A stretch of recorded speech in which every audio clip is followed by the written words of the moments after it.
Now let's actually try to quantify all of this. Imagine I have an input image which has been defocused, and what we basically want to do is now look at, remember all those defocus regions that we looked at, basically calibrate these blur kernels at different depths. If we calibrate them, perhaps we can now model the response on an image because of different types, different blur kernels that are coming in, because again, these are response functions we saw when we moved objects around. If we actually went through an exercise of doing that, what we did of trying to move an object, we might be able to kind of build a model that could be used to generate this information.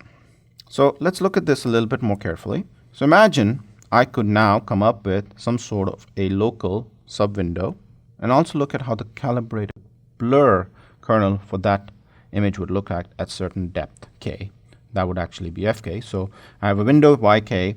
I have a new calibrated blur at different depths k, and we call that fk. And basically now we can basically come up with a sharp output x on that sub window by doing what we know how to do, which is convolutions, right?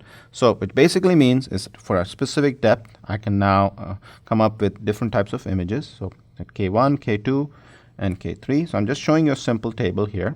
This is my image. I found different sub windows, and I can now compute, if I know the blur kernel, and these are again, if you notice, the ones we had looked at as from the examples of images earlier, when we basically moved the lens, moved the object, the light source away from the lens. We've got different spread functions out of it. We can actually use this to now, of course, compute sharp images. And of course, no surprise to you, how would we do this? Is a simple convolution of the calibrated blur kernel with the sharp window here to be able to create a local sub window. Right? So this is how we would actually do it. This is the forward process. If I had this, I would actually be able to compute it. Of course, my interest is in actually computing this, right? I want to be able to come up with a sharp sub window. So the inverse of this process is what we are interested in. But we can actually do calibration this way.